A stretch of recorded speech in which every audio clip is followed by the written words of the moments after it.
Okay, welcome back, guys. Next up, we have Peter Gallagher already on the screen, and he's going to be talking about IoT with nothing but your laptop. Peter himself says that this talk is suitable for anybody who has an interest in IoT, but doesn't have a well-rounded knowledge of all the platforms and options out there. Sounds like it's going to be informative, right? The smile, I assume, is yes. Okay, Peter, stage is yours, and audience, prepare your questions online and lively after the show. Awesome. Thank you very much. Thanks for coming to this talk. I'm sorry I couldn't be there in person, but like a lot of people, circumstances. I'm going to talk a little bit about how we can get started with IoT with using nothing but your laptop, because it can be a little bit of a confusing minefield of opportunity out there. So a little bit about me first. I'm a freelance IT specialist. I tend to focus mainly in the IoT space, which is why I end up speaking about things like this. But like any good freelancer, I'll do anything people will pay me to do. I'm also an Azure MVP and a Microsoft certified trainer and a Pluralsight author. And I also run 2 or 3 meetups, and I'm a STEM ambassador and a code club organizer. And you can see I like to keep myself busy. I've also got 2 little girls at home, so I'm quite well motivated to make sure that there's opportunities out there for everybody, which there most certainly are. So we'll start by talking a little bit about IoT, and then after that we'll look at the hardware and then what software there is out there to help us. And then a little bit of Q&A if we've got time afterwards as well.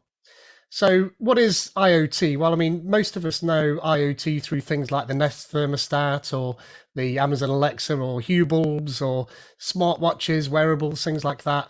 There's also quite a large amount of IoT embedded in logistics, certainly in haulage, and also in things like airplanes use IoT quite extensively as well. But it's also used in other industries, and we'll come back to those shortly. It's huge. There's a massive explosion of growth in IoT, and that's been going on for quite a while. In fact, back in 2018, Gartner reckoned that there was 14.2 billion connected things in use by 2019, and that would reach 25 billion by 2021. Well, they were wrong with that. If you just look at Statista in 2019, they reckoned 26 billion and 35 billion in 2021, and that trend is just going to continue. And even this, I think, is an underestimation. If you'd like to know a little bit more about IoT, the IEEE have tried to come up with some sort of a definition for IoT. And so, you know, if you're struggling to get to bed at night, there's 85 pages of somebody trying to define what IoT is there. So do go and check that out if you're struggling to sleep. But like any industry where there's an explosion of growth, then people want to get into that action. And so everybody's connecting everything to the internet these days. People are putting big screens and processing power on the front of fridges just to stop you from opening them. So all the heat's on the outside now rather than trying to stop it going on the inside of your fridge. Seems a bit crazy. You could take that a little bit further, and you could hook your fridge up to some sounds. Might be a little bit quiet. If someone's programmed their fridge to play Ice Ice Baby when they open the freezer. That was good timing on the close.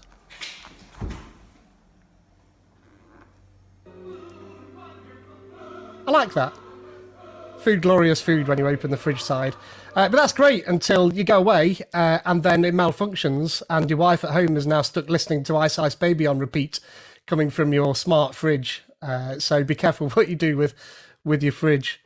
Smart mirrors, we've seen these as well, and they just go ahead and crash. People making IoT smart mugs, which is great, but now you've got to sign up for an account and accept the terms and conditions and then update it before you can have your cup of coffee, which, you know, you're going to be pretty thirsty. Just use a regular mug if you ask me. Or maybe a smart oven that, again, you've got to sign up for the terms and conditions before you can burn yourself some lunch. Or maybe, you know, hook your toaster up to the internet to be able to burn in the day's news, or, you know, a picture of a deity or whatever takes you fancy that day. But actually, that's not as crazy as it sounds, because actually one of the first IoT devices was created by this guy, John Romke here, who decided that as part of a bet, he would hook up a toaster to the internet. And actually, this was done the year before the first public-facing website occurred. So the year after Tim Berners-Lee created the internet, at a conference, they hooked this up so that it would turn the power on to the toaster and start toasting with a web call before there was an actual public internet, which is pretty cool. It wouldn't put the toast down for you. You still had to put that down. So they did that the next year, but it was a bit late then. The fad had gone. But of course, it's not all fun and games. These things are getting quite scary these days. I don't know if you've seen what Boston Dynamics are doing, but some of their robots are a little bit scary, opening doors all on their own. But also, things like Roombas here. I'm not quite sure what that Roomba's doing to that smart scale, but it's spreading. They're all getting in on the act. But again, it's not all fun and games. These things are starting to hurt people. So be careful with the Internet of Things. There's pitfalls and perils with anything. So that's all great. The IoT that I enjoy, rather than the commercial side, is actually the fun side and the stuff that you can do with it that just makes you smile. But actually, there is a practical side to all of this as well, where, say, students can learn about maths by using simple servos and IoT here. So I quite like that. Having two children, I like that side of the fun and the learning side of things. Or just doing things for the fun of it. So hooking an Arduino and a Raspberry Pi up to an old Xbox controller to be able to move a robot around on the floor. Or, destroying Where's Wally for people. There he is. That's fine. We've ruined that game for everyone now. Or anything that Simone Hetcher does. I just love Simone Hetcher. She's fantastic. Do go and check her out. She makes some fantastic contraptions. And of course, you can make these sorts of things yourself. It's not out of the realms of possibility. My daughters dared me to make a little robot arm, so I made one that kind of felt like a little baby dinosaur to them. And they had lots of fun sticking their finger in it and giggling when it was biting them. So that was good fun, that was. But obviously, there's money to be made here. People are making real solutions to real world problems here and actually helping people. A really good example is the connected cow, which some of you may or may not have heard about. But these folks on the screen, they're dairy farmers. And part of their job is obviously to manage a whole herd of dairy cows. And it's not just about making milk. They also need to make new cows. And that process isn't quite as straightforward as sticking a bull in a field with a cow and letting nature take its course. There's way more to it these days. It's a far more scientific method. But up until relatively recently, that method involved quite a lot of manual labour, where you needed to spend time actually looking at cows to determine whether or not they were in heat, or estrus as it's called. Now, estrus lasts between 12 and 18 hours and occurs once every 21 days. Now, annoyingly for a farmer, this often happens at night. So you've been up all day, ploughing your field or whatever it is you might be doing. And now you've got to stand up and watch these cows wander around to determine if they're on heat or not, which isn't ideal. It's usually, as I say, visual monitoring that would have been done at this point. So they'd literally just watch the cow and determine, if it's moving around more, then it's likely to be on heat at that point. Now, it's great if they catch this moment when the cow is in estrus, then they get roughly a 70% conception rate, which is pretty high. But sadly, it's roughly 50-50 on whether or not they can get that moment in time right. And when you multiply those two things together, you only end up with a pregnancy rate of 39% if you do it this way. So they thought, well, there must be a better way of doing this. So they strapped Fitbits to cows. Which sounds crazy. But actually, when you look at it, what happens is on a normal day for a cow, it's a mammal. It wanders around in the day and then goes to sleep at night. You can see there between 7 a.m. You can see it's just started to wake up again and start its wandering around. However, when it's on heat, that changes. So you can see there that the red trace shows that during the evening, during the night time, it's wandering around a heck of a lot more at that point. So they measured this using that Fitbit, and then they did some maths and some science, and they figured out that actually this point here was the start of estrus. And then they did some calculations looking at all of the data they had after that. And then they worked out that this time here, some 16 hours later, was the optimum time for artificial insemination. So that was really clever. And that actually took that percentage rate for pregnancies all the way from 39% all the way up to 67%. So it more than, or thereabouts doubled the pregnancy rate that they were getting just by tracking the steps of cows. But actually, there was some more interesting data that they looked at then once they had this information. And they figured out that actually, if they inseminate just slightly earlier, then they got female cows. And if they inseminated just slightly later, they got male cows. So that was fascinating. Just by looking at the data that was coming out of this system now, they were able to then yield a different type of cow depending on what they actually needed. If they're running low on any particular cow, then they could just change when they're inseminating, which was quite cool. This particular solution, so you'd have the pedometer sitting there on the cow, and then you'd have antennas around that would be picking up the telemetry that's coming from the antenna and then feeding that through a base station and in this case up to Azure. But what's great, of course, is that what can happen now is the farmer can go to bed. And then when the cow's on heat, then if necessary, he can get up at that point. But even more so, it can tell things like whether or not the cow's having a particularly difficult pregnancy as well. So not only when you're trying to get it pregnant, but afterwards when it's ready to give birth, it can move around more or differently, and we can trigger alerts and things on that to be able to get the farmer out of bed and deal with any emergency situations. But it can also pick up 2 or 3 different types of illnesses based on this movement. And then we can start adding on other sensors to the cows in other places, including having them swallow sensors and things like that. So yeah, we can connect that cow to the internet and solve actual real world problems. And I really like that story because it sort of triggers for me that, relatively simple sensors can solve quite big problems for people. So yeah, I like that. So yeah, moving on to the hardware now and what we have available to be able to do things like this. This is going to be a relatively limited rundown because, as you can well imagine, the IoT landscape is huge. But I'm going to talk about some of the more popular ones that allow us to be able to get started.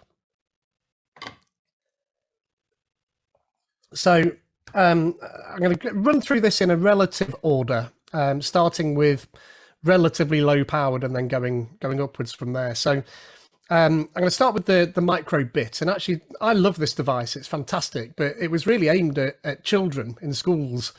In the UK, the British Broadcasting Corporation, they decided that they wanted to be able to help children to be able to bolster their STEM, their science, technology, engineering and math skills in schools. They themselves decided that there was a lack of computing knowledge and practical based computing knowledge. And so they actually gave away several, I think, 1 million of these into schools around the country for, I think, years 7 to 9 or something like that, for kids to be able to play with and actually get used to physical computing and algorithms and things like that, which I really support. And this device, I really like it actually, and we'll come back to some of these again in a minute. Next up, and a lot of people will have heard of this one, the Arduino Uno. And actually, there are a plethora of Arduinos, and this is just one of them, one of the most famous, I would say.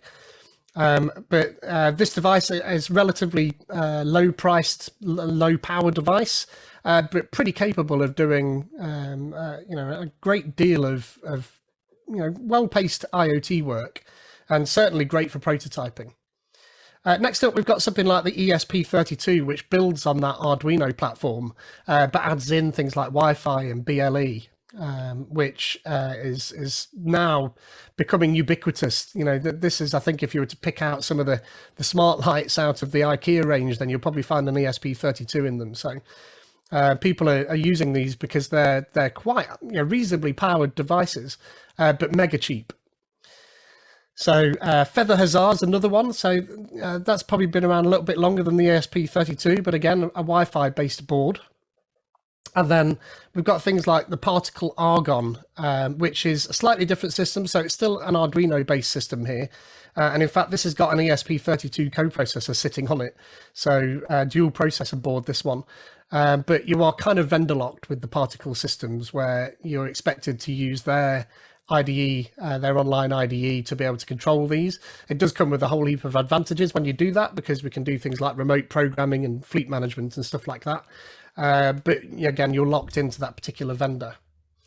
Moving on, if .NET's your thing, then the Meadow board, the F7 Meadow board, is fantastic. And this is another dual processor board with an ESP32 on it as well, actually. But this one lets you have full-fat .NET Standard 2 running on a microcontroller, which is an incredible an achievement, really. And that board is fantastic. There is a way, actually, that you can get, say, with the ESP32, you can get the .NET Nano framework to run on there. And then you've got C# running on your microcontroller that way as well. So you don't necessarily need a Meadow board, but this thing is designed to run .NET. So this thing is going to run it better than anything else practically. Moving up a little bit, still in the Arduino space here, Microsoft have tried to get into the space a little bit by partnering and creating this MX chip device. It actually looks quite similar to that microbit in the top left-hand corner, apart from it's got an OLED display and a couple of buttons, and again, I'll come back to that in a bit, actually. And then finally, at the end of that spectrum, most people will have heard of the Raspberry Pi, and in fact, most people have probably got one. And the difference here, I've made a leap, actually, is that this is a full computer at this point. So all of the others are microcontroller-based systems. They don't have an operating system, if you will. But the Raspberry Pi, that's running Raspberry Pi OS, a Debian fork. And yeah, you plug a keyboard and a mouse into it, and it's got Wi-Fi and Bluetooth and USB and everything you'd imagine from a computer. And so depending on your needs, any one of these are going to be able to do anything you need in the IoT space to begin with. Again, there's a whole heap of these available. These are just a limited few of the options that we have around.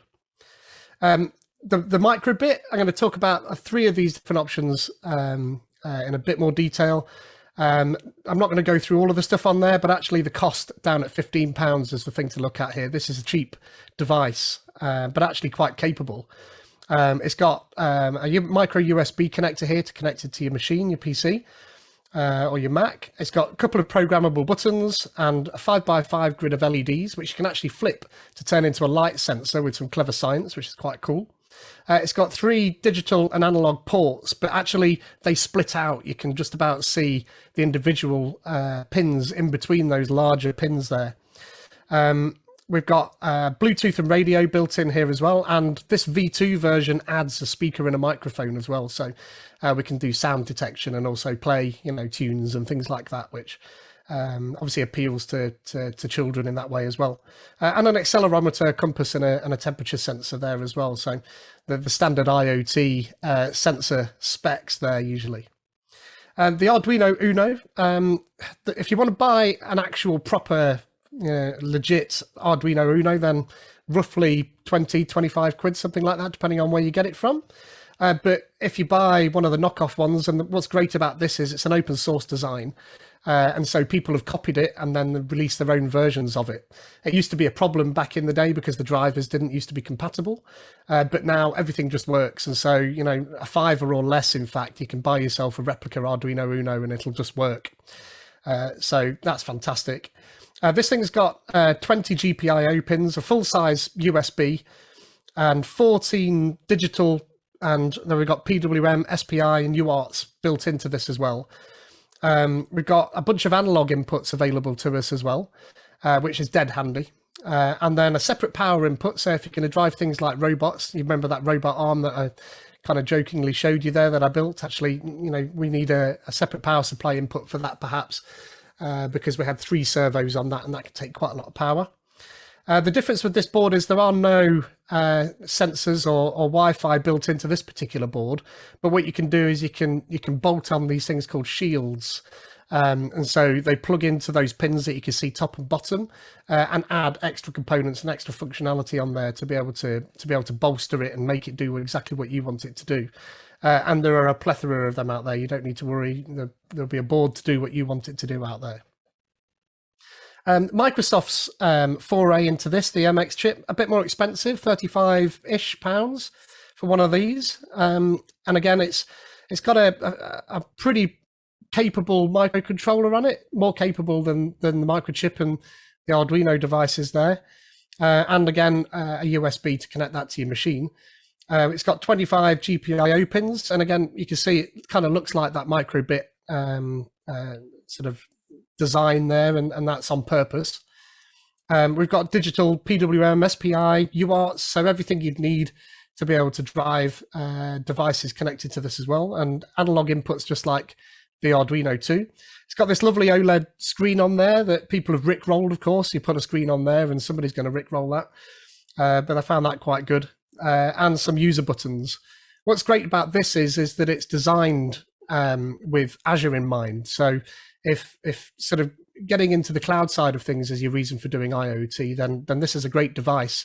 The downside is that you're going to be programming in C when you're doing this. So if C is not your forte, then that can put a bit of a blocker in place.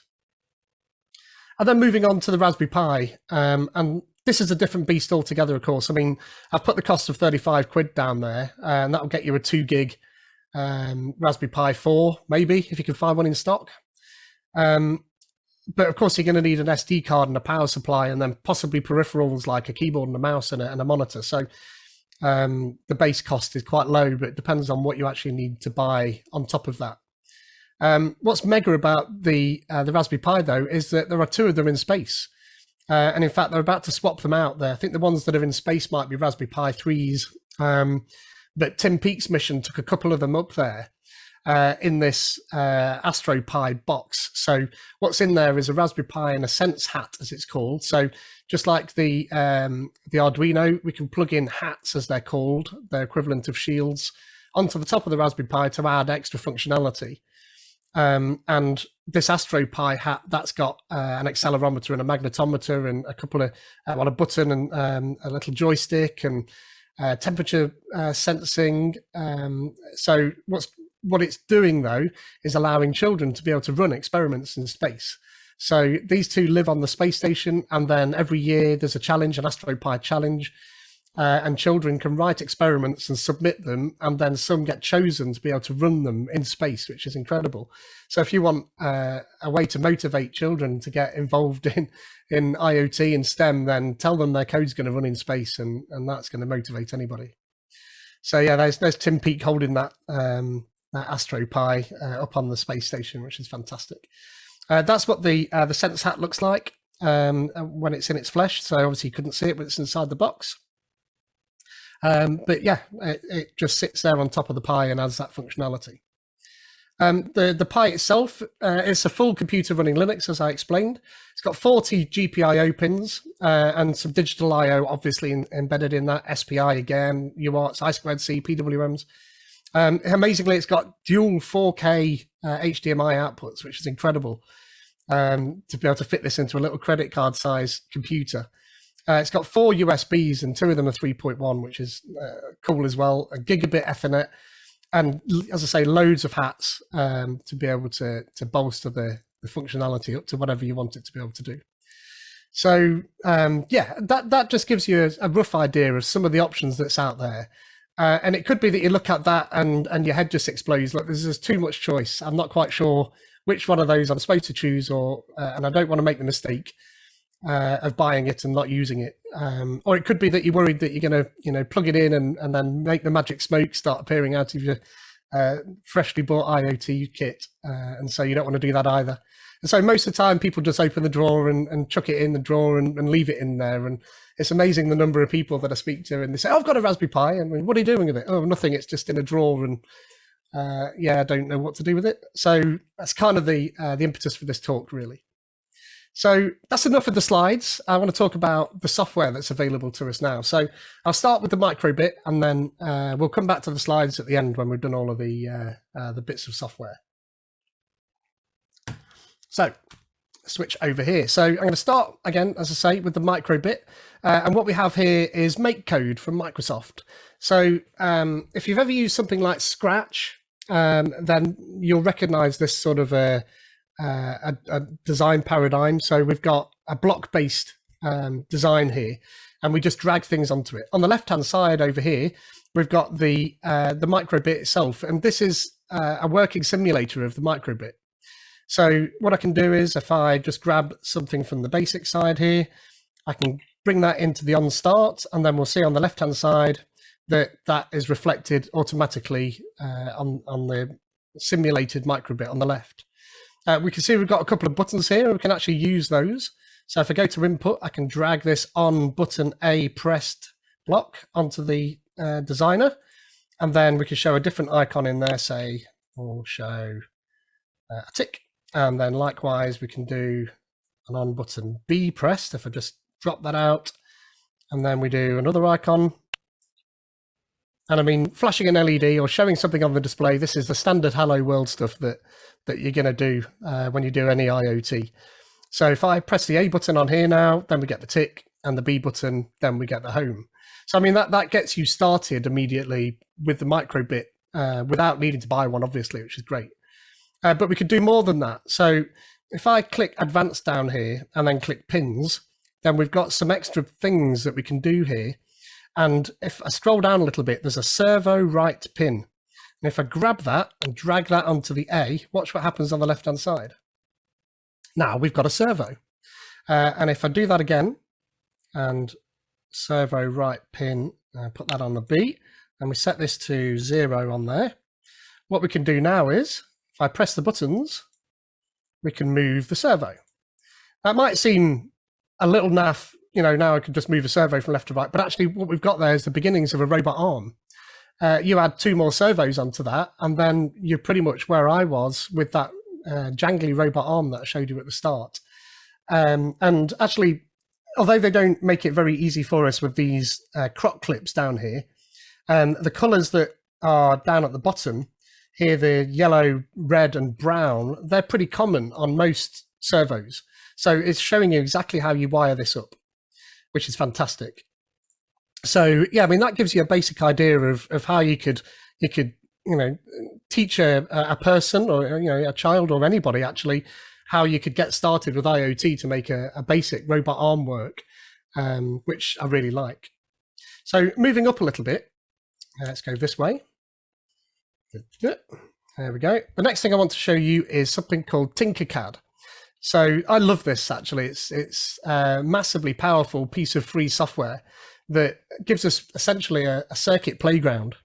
So if I click the create new circuit and let that finish doing what it's doing, then what we have on the right hand side over here are a collection of components that we can drag on to that design surface. So if I drag a battery and an LED, and then we hook this up like this. I could change the colors of the wires here, bear in mind, but I'm not going to do that. So that's connected the LED to the battery. Now, if I click start simulation, then we get an LED that's sitting there and happily flashing. Not really flashing, it's just on. Now, if I've got any electronics experts or even just hobbyists in the audience, you'll know what happens if you actually hook a 9-volt battery up to an LED. It's not going to last very long. And actually, it's telling us that the current through the LED is 915 milliamps, while the absolute maximum is 20 milliamps. So this is actually helping us to design well-designed electronics as well. So let's heed its advice. If we stick a resistor in the way, hook that up, and then run it again, then we see we don't get that big exclamation mark type flash on the LED, and we've solved that particular problem. But this is cool. So I mean, you can make all sorts of things like motor drivers, and there's ICs and all sorts down here that you can worry about. I really enjoy this package. But what is dead cool is that if I remove that, down here we've got both a microbit and an Arduino, as it happens. So if I drag the Arduino on here, I'll move my LED and my resistor up, then we can actually program the Arduino in this environment to be able to control the electronics that we dash around it as well. So if I connect this to pin 7 and this to ground, then we've got an extra button up here on the top right hand side now called code. And if I click that, it'll come with some predefined code that we're not going to use. But I've connected my LED to pin 7. So if I set pin 7 to high, and then we just wait a second, and then we set pin 7 to low, and we do that again. Now, I mean, this is great because I'm programming the Arduino and I'm not having to use C. If you've ever done any Arduino, then that's what you'll have been doing it in. So for somebody that either hasn't done C or finds C, one step too far, this is a great way to start with the Arduino, because we don't need to do any of that. It's all just in blocks, just like the make code example that I showed earlier. Once you're happy that you've got that working, then we can press the Start Simulation button. And there we have our Hello World in Arduino space, a flashing LED, which is great. I really like that. But we could do more than that as well. So if I just close the code, and if I scroll down a bit, we've got our servo. So just like we did with the microbit, let's drag a servo on here. And I'm going to hook it up. And if you hover over these connectors, it's telling you what they are. So that one there, that says ground. And then that one there says power, and then signal. So I'm going to connect ground up down here, and then power up to 5 volts down there. And then the signal, I'm going to connect up to 6, just there. Again, I could change the colors of these wires, but other things to do. So I just drag that over there a little bit and go to code. Then we can, in output, we have this rotate servo pin, and I can drag that in here, and I've connected that to pin 6. And then I can do that again, rotate servo pin, and connect that to 6, but I must remember to change that to 180. And then if we start that simulation, there we have our moving servo. So if you've not seen what servos are, they're essentially little motors, but these ones in particular are constrained to between 0 and 180 degrees. So again, with that robot arm example, I was using an Arduino for that. I didn't actually have this piece of software available to me when I was making that little robot arm, but then I'm reasonably good in C, so I don't need to worry too much about that. Actually, you're not stuck in these blocks, which is quite nice. You can actually switch to the code view and it will convert that for you back into C. And actually, when you're in there, you can even run the code and debug it. You can put breakpoints in the code and stop your code. So, I mean, if you've ever tried to do any Arduino debugging, that's not easy. Certainly, I mean, you could be in the realms of needing to use something called a JTAG device, and then some special software like Platform IO or something like that to be able to then debug your devices there. So that's really good. But if I go back to my make code, we're not stuck in here, which I like. You'll notice here there's a download button, and what I've got here is a real microbit and a real Arduino, and I've hooked up the servos to both of them the same way that my two circuits are designed. And if I click on here, we can actually connect our microbit. There we are. So there's our microbit. I've got that hooked up to my computer and press connect. Microbit's connected. And if I hit the download button now, then that should download to my microbit, all being well. Yeah, it did. So if I switch across to there, we can now see that we've got that little heart shape that we had before. This can be a bit jangly because I'm using croc clips on here, but hopefully if I press the buttons, we'll see the servo move. Yeah, there we go. There. So with not too many steps, actually, we've come out of that simulated environment and we've made the real thing work. And I've just needed to plug that in and wire it up exactly the same way. So down here, I've got those same wires and I've hooked that up using those croc clips down to that same servo. These servos are dead cheap. You can buy a pack of 10 for 2 or 3 quid from Amazon. And so that gives you, the beginnings of your robot arm story straight from the simulator. You've not needed to worry about blowing things up because you know exactly how to plug this thing together. And this applies to the Tinkercad example as well. So just here we've got a download button. If I click the download code button and then click on my download, it's going to appear on the other screen and I'll drag it on in a second.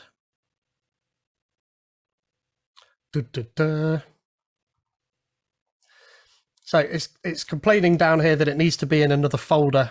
That's the only thing that we need to worry about with this. Press OK. And then there we are. So what it's done, it's actually converted those blocks directly to C code for us. So it's set the servo up for us here directly. and set the right pins up and attach the servo, set the right parameters up for that servo. And then we've got the code that we wrote essentially. So we set pin 7 to high, which is the LED. And then we tell the servo to go to 0, wait a second, set the LED to off, tell the servo to go to 180, wait another second. And so I can program that directly into my Arduino. I just need to make sure that I've got the right port, Arduino Uno, and the right board, and Arduino Uno. And then I should be able to program that into my machine, into my Arduino, all being well. This always seems to take longer than I expect to compile that small amount of code. We have to wait. But I mean, if you've ever done any Arduino programming, then that's great. But certainly C can be a bit daunting. So I love this facility to be able to do it in a block-like fashion, which is going to appeal to children at school. Oh, there we go. It's actually working. So there we are. There's the LED flashing and my my servo spinning around. And yeah, and there wasn't too much involved in doing that either. I just hooked it up the same way that I'd hooked it up on the designer there and got it working. I'm actually going to unplug it now because otherwise it's going to be spinning there forever. So there we are. So let's turn that back off again. So yeah, I like that. It worked really well. So moving up and across now then, the Raspberry Pi is more difficult to simulate actually. It's a full operating system, so we're not going to have a full simulation experience like we had with the Arduino there and like we had with the microbit. But what we can do is we can simulate bits of it. So if you remember that Tim Peake AstroPi example that I showed you there earlier, that collection of pieces is actually really expensive. And if you want children to be able to do this, quite a lot of schools aren't going to be able to afford to buy even a few of them, never mind one for each of the kids. So what Raspberry Pi and Trinket did, they came up with this this Sense Hat simulator, and you write your code in Python on the left-hand side, and you just copy and paste this into your Python environment on your Pi, and it'll just work so long as you've got a Sense Hat. So now your classroom can be equipped with, say, 1 or 2 of these full systems, and all of the children, they can write their code directly in the browser, and then when they're happy they've got it working, then they can deploy it onto a real device. So if I just run this one up here, this is the example of testing the temperature, humidity, and pressure sensors on the hat. So we can see, if I zoom in here a little bit, we can see that we've got just a rough gauge here, and then some controls that I can control the temperature, pressure, and humidity sensors. So if I drag the temperature up, we see we fill that gauge up. And if I use the arrow keys, then I can switch to a different mode. This is the pressure mode, and I can drag that. And then I can switch to humidity mode, and I can drag that around. I'm sure if Cliff Aegis is watching this, he'll be screaming at his screen. He's not a big advocate of using temperature, humidity, and pressure as an intro to IoT. Quite rightly, everybody does it, but I mean it's just so accessible. That's why we do it. But you can see, once you've got that working, then you just copy and paste, and you're off and running with the real device. You just run it on there, and you've not needed to buy a class full of these expensive machines essentially. But moving across a little bit, if trying to get into Azure is what your interest is, or some cloud platform, then Microsoft have created this Raspberry Pi simulator. On the right hand side over here, we've got, and if I zoom in a little bit, you'll be able to see a little bit better. We've got some code. It's actually Node code, but we've not had to write this. This code is just provided for us, and all of the links to all of these, by the way, are going to be provided in the slides at the end, so don't worry too much about that. But what this is going to do is allow us to be able to connect a virtual Raspberry Pi, if you will, to Azure, to an IoT Hub, as it's called. An IoT Hub is a part of Azure that sort of lives at the edge of the cloud and is a cloud ingress point for all of our messages. And so that gets you to Azure, and then all your other services can be hooked up after that. But what's great is that you can just stick in a connection string, and I'm not going to show you that because it's just a big long GUID. You hook your connection string into there and hit run. And when you do that, then the code starts sending messages to the IoT hub. And in fact, if I switch over here and start monitoring that IoT hub with this piece of software, we should be able to see those messages appearing there. All being well. You can do it. You can do it. There we are. And so there's the messages. So those messages are coming from the simulator and going up to Azure. And then I've got another piece of software running on my computer that's monitoring that IoT hub for those messages. So you can see, you can start the process of getting going with that Azure journey freely here. You don't need to buy a Raspberry Pi and get it all set up. And this code, you can modify this to your heart's content as well. And in fact, we've just come off of a Microsoft Tech Days event where I rewrote all of this to simulate a plane sending telemetry. That was a really cool use of a simulator like this to be able to do that. So that's great. I mentioned the MX chip device as well, actually, and I just wanted to finish on that. So if I zoom out a little bit, there's a simulator for that too. Now, all you need to do, if I zoom out far enough, there's a connection string, and that same connection string that I mentioned before that you grab from the IoT hub, and you paste that into that box there, and you hit the run button, and then it pretends to be an MX chip device. And so this is, again, going to help you with that Azure journey. This is all in C, and unfortunately, you can't modify this code, but it is all open source.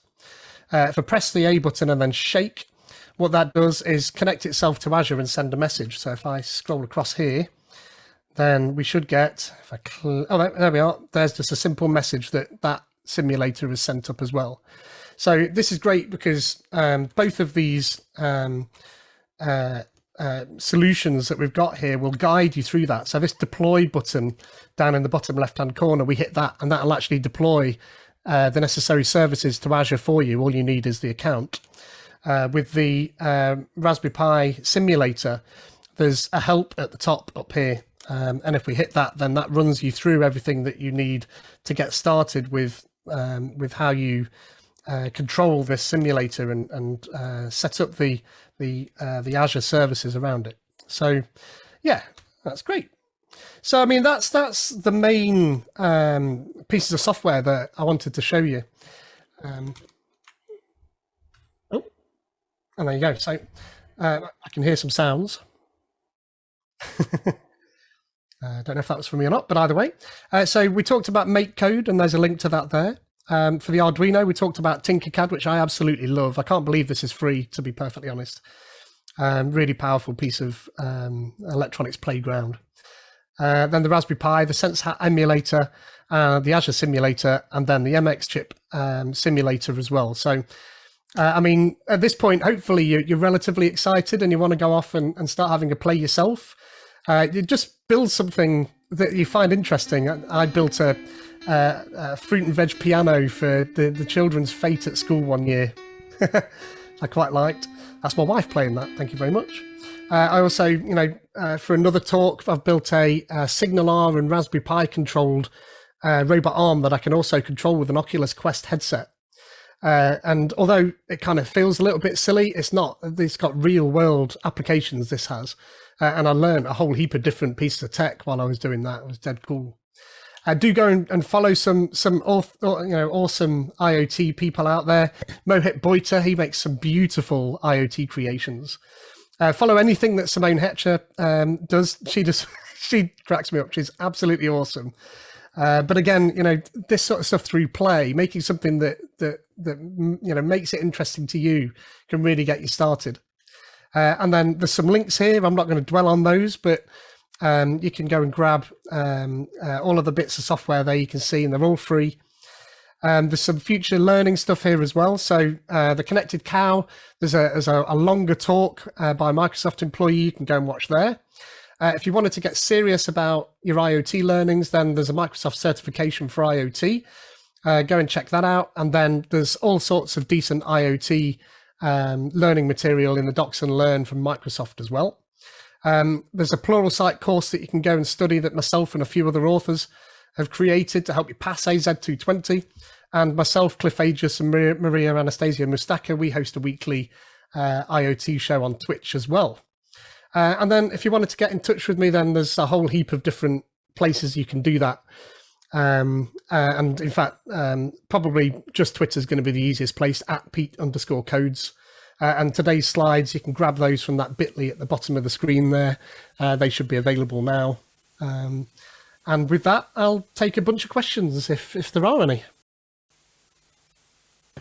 Yeah, let's check if we have questions, though we don't have much time for questions. The lunch break is actually starting and everybody is running to get the first snacks and the first coffees. Let me see, do we have questions online? Well, we have people being extremely happy about the fact that they can see you real time, speaking in front of them. Apparently Danny is very happy about that. Stanley is asking, is there any way to get the recording of this video later on? I think BuildStuff will be, well, sharing the recordings, but way later, after a few months. But the slides, as you said, they are available right now. Could you please share the slide with the link to the slides, so people could get it again? Anyway, do we have questions in the audience? I see 2 hands, but I think that guy is just yawning. So anyway, great. So yeah, the link in the presentation. I think the people who are online, you can just rewind the video if it's possible on Pine and check the link for yourself. We have it on screen right now one more time, and that would be all because we really need to go.